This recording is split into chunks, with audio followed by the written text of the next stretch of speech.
Ողջույն սիրելի հետևորդներ, US Armedia-ի YouTube-յան ալիքում ամենագլխավոր լուրերն են։ Այսօր առավոտ շոկային տեսարան է արձանագրվել Գլենդելում, կլասիկ քարվաշ կենտրոնում, որտեղ ներգաղթի դաշնային գործակալները ենթադրաբար այսից հանկարծակի ներխուժել են կատարելով ձերբակալություններ։ Ավտոլվացման կետը գտնվում է Կոլորադո եւ Էվերետ խաչմերուկում։ Նախնական տվյալներով առնվազն 2 մարդ է բերման ենթարկվել, սակայն ականատեսների խոսքով ներխուժողները եղել են դիմակավորված, չեն ներկայացել եւ եղել են չմակնշված մեքենաներով։ Ավելի ուշ մեկ անց վերադարձվել է կենտրոնի տարածք, որն ուներ կանաչ քարտ։ Դեպքի վայր են ժամանել Migrant Defenders Law Center-ի ներկայացուցիչները եւ այլ իրավապաշտպաններ։ Փաստաբան Սարա Հյուստոնը հայտարարել է. նրանք սկսեցին անմիջապես արձակնել աշխատակիցներին։ 2 մարդ բերման ենթարկվեց, նրանցից մեկին ազատ են արձակել, բայց պահել են նրա բջջային հեռախոսը առանց որևէ բացատրության։ Փաստաբան Հյուստոնը խորհուրդ է տալիս միշտ պահանջել դատական որոշում, պահանջել ծառայողական վկայականներ, թույլատրված է տեսանկարահանել, անհապաղ կապ հաստատել արագ արձագանքման ցանցերի եւ փաստաբանների հետ, փաստագրել բոլոր խախտումները հետագա իրավական գործողությունների համար։ Գլենդելը վերջերս է լուծարել IC-ի հետ ունեցած պայմանագիրը ու հիմա տեղի ունեցողը կարող է դիտարկվել որպես վրեժխնդրություն, բայց մեր համայնքի ուժեղը եւ միասնական եւ մենք պատասխանում ենք միասնականությամբ, հավելել է փաստաբանը։ Այս դեպքին հաջորդել է Գլենդելի քաղաքապետարանի հայտարարությունը, որտեղ ասվում է, որ Գլենդելում IC ակտիվության մասին տեղյակ են եւ հավելել են, որ տեղի ոստիկանությունը չի մասնակցում գործողություններին։ Կալիֆոռնիայի ներգաղթային քաղաքականությունը խոչընդոտում է դաշնային ծառայությունների աշխատանքը, ինչը ստիպում է գործակալներին որոնումներ իրականացնել փողոցներում, շինհրապարակներում եւ հանրային վայրերում։ Պիկո Ռիվերա թաղամասում Walmart խանութի մոտ տեղի ունեցած միջադեպի ժամանակ ձերբակալվել է ԱՄՆ քաղաքացի, որը ըստ իշխանությունների փորձել է միջամտել IC գործողություններին եւ հարվածել 2 գործակալի։ Տեսանյութը լայնորեն տարածվել է սոցիալական ցանցերում, ինչը հրահարել է նոր բողոքի ցույցեր։ Լոս Անջելեսի քաղաքապետ Քարեն Բասը խստորեն քննադատել է ներգաղթային այս գործողությունները, ընդգծել է, որ նման մոտեցմամբ ընտանիքներ են բաժանվում, երեխաներն ու ծնողները մնում են առանձին, իսկ հասարակությունը չի դառնում ավելի անվտանգ։ Եվ կրկին այսօր վաղ առավոտյան արդեն Փասադինայում շարունակվում էին ներգաղթի դեմ բողոքի ցույցերը, որոնց մասնակցում էին հայդուրավոր մարդիկ։ Ցույցերը տեղի են ունեցել Լոս Ռոբլես եւ Օրինջ Գրով փողոցների խաչմերուկում, ի նշան բողոքի այն դեպքի դեմ, երբ մոտ 6 տղամարդ է ձերբակալվել դաշնային գործակալների կողմից առանց հստակության, թե որ կառույցն է իրականացնում գործողությունները։ Տեսանյութում երևում են դիմակներով դաշնային գործակալներ, որոնք բերման են ենթարկում ենթադրաբար օրավարձով աշխատող մարդկանց։ Բողոքի հիմնական պատճառը ոչ միայն ձերբակալություններն են, այլ նաև այն փաստը, որ ոչ ոք վստահ չի կարող ասել, ինչ կառույց է իրականացրել գործողությունը։ Կալիֆոռնիայի կոնգրեսական Ջուդի Չուն եւ Փասադինայի քաղաքապետը փորձել են մուտք գործել Լոս Անջելեսի կենտրոնում գտնվող կալանավայր, պարզելու ձերբակալվածների վիճակը, սակայն նրանց արգելվել է մուտքը, ինչը կոնգրեսական Չուն ապօրինի է համարել։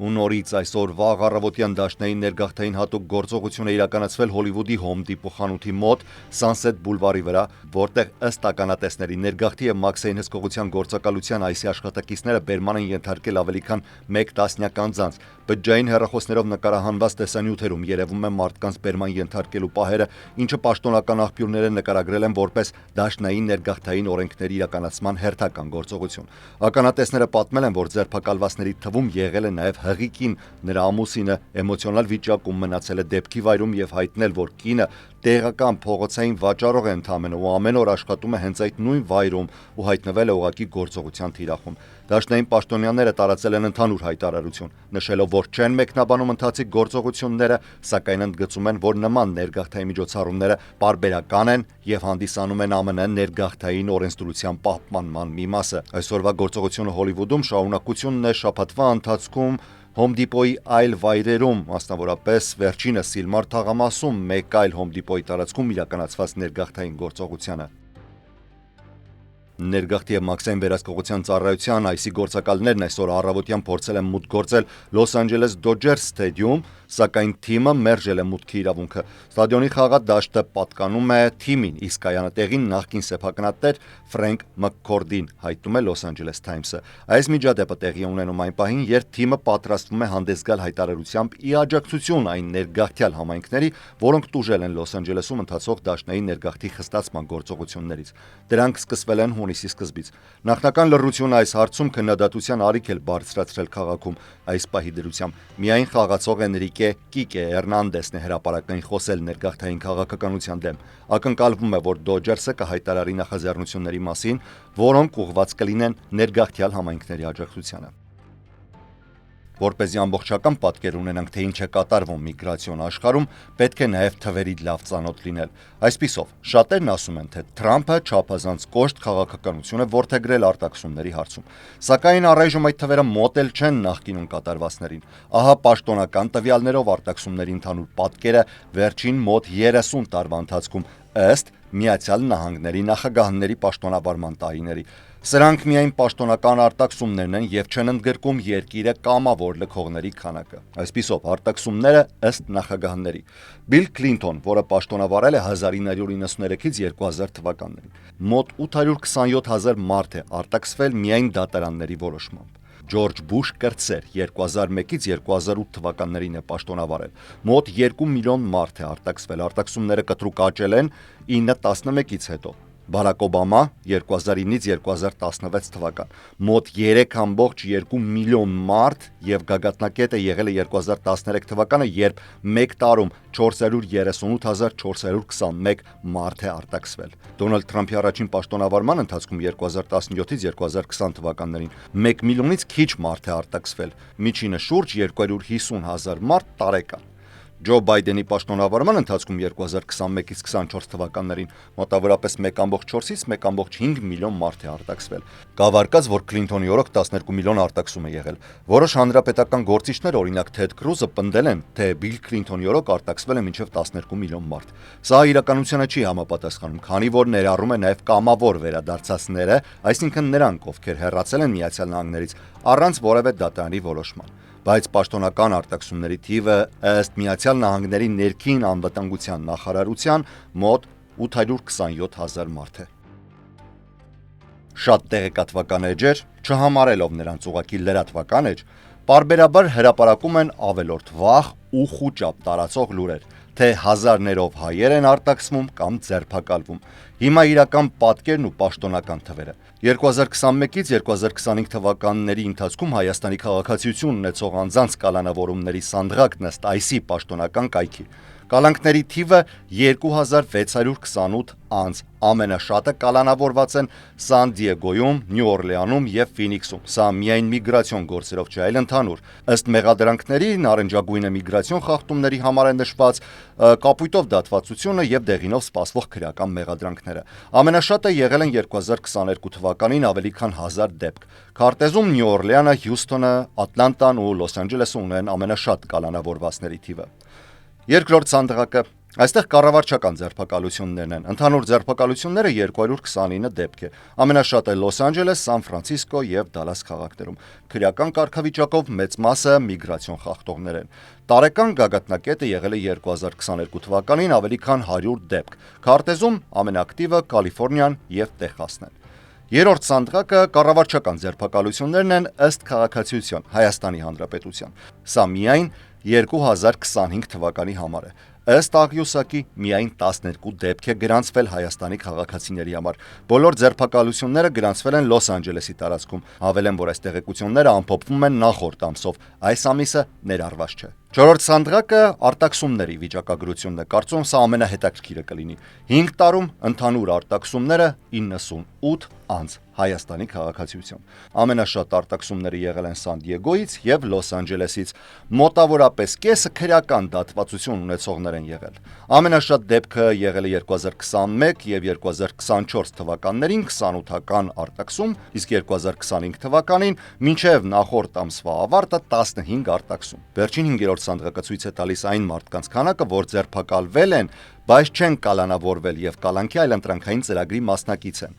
Ընդհանուր թիվը 694 անձ եւ սա 2024 թվականի դեկտեմբերի դրությամբ։ Օգտագործվող տեխնոլոգիաներն են BI Very Watch, որը էլեկտրոնային հսկողության սարք է եւ կրում է անձօրինակ ձեռքի կամ ոտքի վրա, GPS ոտքի ապարատը, դիրքի մշտադիտարկում, անձի գտնվելու վայրը վերահսկելու համար, SmartLink դեմքի նույնականացում, բջջային հավելվածով է, գրանցում է եւ դեմքի վիզուալ ստուգում է տեղի ունենում, ինչպես նաեւ Voice ID հեռախոսային գրանցումն է։ անձը պարբերաբար ստուգվում է հեռախոսային ձայների նույնականացմամբ։ Ահա վերջնական գրաֆիկը, որը ներկայացնում է Հայաստանի Հանրապետության քաղաքացիների նկատմամբ ԱՄՆ ներգաղթային քաղաքականության կիրառման վիճակագրությունը վերջին 5 տարիներին 2021-ից 25 թվականներ։ Այստեղ ներգրաված են կալանավորվածների թիվը, արտաքսումների թիվը եւ ձերբակալությունները։ Հուսով եմ այս տեսանյութից հետո ավելի քան պարզ կդառնա Հայաստանի Հանրապետության քաղաքացիների իրական թվերը միգրացիոն եւ այլ գործընթացներում։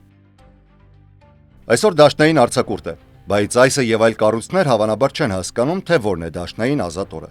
Այդուամենայնիվ, ինչ օր է այսօր։ Ջունթինթը համարվում է Ամերիկայի Միացյալ Նահանգներում ստրկության վերացման ամենահին հիշատակի տոնակատարությունը։ Չնայած նախագահ Աբրահամ Լինքոլնը ստորագրել էր ազատագրման հռչակագիրը 1862 թվականին ստրկացված աֆրիկացիներին ազատ արձակելու նպատակով եւ 1863-ին էլ կոնգրեսը ընդունել էր Սահմանադրության 13-րդ փոփոխությունը, իրական ազատությունը շատերի համար դեռևս ուշանում էր։ Բուն ազատագրության լուրը հասել է Տեխաս միայն 1865 թվականի հունիսի 19-ին, երբ գեներալ-մայոր Գորդոն Գրենջերը Գալվեստոնում հայտնել է քաղաքացիական պատերազմի ավարտի եւ մոտ 250,000 ստրկացված մարդկանց ազատության մասին։ Սակայն չնայած ազատագրմանը, շատերը բռնության ենթարկվեցին կամ շարունակեցին ստրկության պայմաններում ապրել։ Ջունթինթ անվանումը կազմվել է ջուն, հունիս եւ 19 բառերի միավորմամբ։ Այդ օրը աֆրոամերիկացիները հավաքվում են ընթերցելու ազատագրական հռչակագիրը, ընտրելու, խաղալու, աղոթելու եւ նշելու ազատության ճանապարհին անցած պայքարը։ Տոնը, որն արդեն սերունդներ շարունակ նշվում է սևամորթ ամերիկացիների կողմից, 2021 թվականին դարձել է դաշնային արձակուրդ նախագահ Ջո Բայդենի որոշմամբ։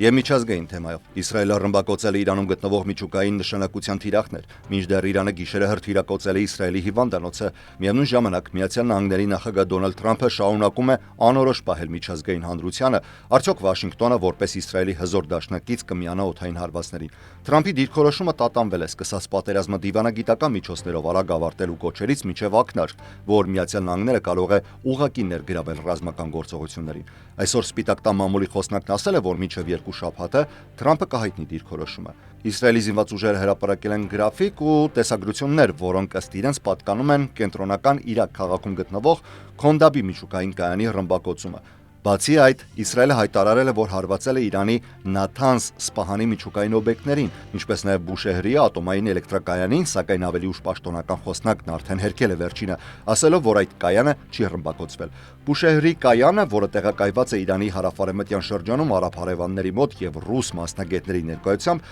դիտարկվում է որպես վտանգավոր թիրախ միջուկային աղետի սպառնալիքով։ Երկուշաբթի օրը Իսրայելը հարվածել էր Իրանի պետական հեռուստաընկերության կենտրոնական շենքին։ Հինգշաբթի մի քանի օր անց շենքը վերածվել է ավերակների։ Իրանի ներսից տեսանյութեր ստանալը դարձել է գրեթե անհնար, քանի որ ինտերնետը երկրում գրեթե լիովին փակված է։ Բացի այդ, իշխանություններն էլ արգելել են քաղաքացիներին նկարահանել, պատճառաբանելով լրտեսության հնարավոր վտանգ։ Իրանը դադարեցրել է զոհերի թիվը եւ ավերածությունների լուսանկարները հրապարակել է, փորձելով կանխել հնարավոր համազգային խուճապը։ Իսրայելական, արևմտյան եւ տարածաշրջանային աղբյուրների համաձայն Իսրայելի հարվածների նպատակն է թույլատրել Իրանի գերագույն առաջնորդ Ալի Խամենեի վարչակարգի հիմքերը եւ հասցնել այն փլուզման եզրին։ Իսրայելի հարավում Սորոկայի բժշկական համալսարանական կենտրոնում սև ծուխ է բարձրացել երկինք։ Հիվանդանոցի գլխավոր տնօրենը հայտնել է, որ հրթիռը պայթել է մի քանի բաժանմունքներում, վիրավորելով առնվազն 40 մարդու, հիմնականում բուժաշխատողներ եւ հիվանդներ։ Իրանի իսլամական հեղափոխության պահապանները հայտարարել են, որ թիրախավորել են Իսրայելի ռազմական եւ